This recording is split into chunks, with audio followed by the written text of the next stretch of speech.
नमस्कार, स्वागत है आप सभी का साधना न्यूज में। मैं हूं आप सभी के साथ सौरभ। भोपाल में एक बार फिर सरकारी कामकाज की पोल खुल गई है। सवाल सिर्फ एक नाले का नहीं है, सवाल उस सिस्टम का है जो फाइलों में विकास दिखाता है लेकिन जमीन पर लोगों को गंदे पानी में रहने को मजबूर छोड़ देता है। हैरानी की बात तो यह है कि जिस काम के लिए 2 साल पहले पैसा मंजूर हो चुका था वह आज तक पूरा नहीं हुआ, और जब मंत्री खुद मौके पर पहुंचे तब जाकर अधिकारियों और कर्मचारियों की जवाबदेही तय होने लगी। देखिए एक खास रिपोर्ट। सैंक्शन मैंने करवाया, तुमने काम नहीं किया, इस पर तो एफआईआर होनी चाहिए। पूरा झूठ सब गड़बड़ करते हो तुम। मैंने 2 साल पहले पैसा सैंक्शन कराया, तुम्हारे कारण हुआ ये, तुम पे तो एफआईआर होनी चाहिए।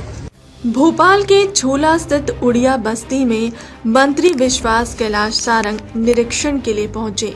रहवासियों ने शिकायत की कि नाले का गंदा पानी घरों में भर रहा है और लंबे समय से समस्या जस की तस बनी हुई है। शिकायत सुनते ही मंत्री का गुस्सा फूट पड़ा। उन्होंने नगर निगम के अधिकारियों और कर्मचारियों को मौके पर बुलाकर जमकर फटकार लगाई। मंत्री ने साफ कहा कि 2 साल पहले इस काम के लिए राशि स्वीकृत हो चुकी थी, फिर भी काम पूरा क्यों नहीं हुआ।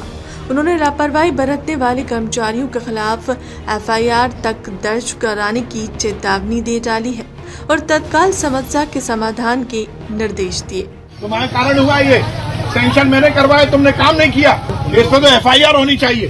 बना दिया पूरा झूठ सब गड़बड़ करते हो तुम। मैंने 2 साल पहले पैसा सैंक्शन कराया, तुम्हारे कारण हुआ ये, तुम पे तो एफआईआर होनी चाहिए। तुम एक नाला नहीं पहले क्यों नहीं बनाया था? लेकिन सबसे बड़ा सवाल यहीं से खड़ा होता है, अगर नगर निगम के कर्मचारी उस काम को भी गंभीरता से नहीं लेते जिससे खुद मंत्री ने स्वीकृत कराया हो, तो फिर आम नागरिक की शिकायतों की उनके लिए क्या अहमियत होगी? क्या सरकारी मशीनरी सिर्फ वीआईपी दौरे के समय ही जागती है? क्या जनता को बुनियादी सुविधाओं के लिए हर बार किसी मंत्री के गुस्से का इंतजार करना पड़ेगा?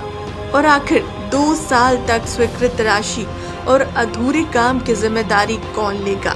क्योंकि सवाल सिर्फ एक नाले का नहीं, सवाल उस व्यवस्था का है जहां जवाबदेही अक्सर फाइलों में दब जाती है और जनता की परेशानी बदस्तूर जारी रहती है।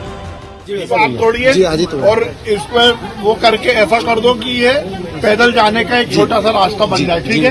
अभी 5, 7, 10 दिन जब तक ये पैदल के लिए और भी रास्ते हैं ना, बस तो इसको तोड़वा देते हैं। और जिसमें कि ये यहाँ पे अभी जो लग रहा है इसके कारण ही पानी भर रहा है, इसको तोड़वा के इसको नया बनवाएंगे। पर नया बनने में कम से कम 10 दिन तो लगेंगे, ठीक है? एक ये काम करवाते और दूसरा वहाँ जहाँ पानी भरा था, जहाँ से अंदर तुम्हारी बस्ती में आ रहा है, वहाँ भी आज कल से ही वॉल बनना शुरू हो जाएगी। तो हो सकता है एक आध बारिश दिक्कत आए। सैंक्शन मैंने करवाया, तुमने काम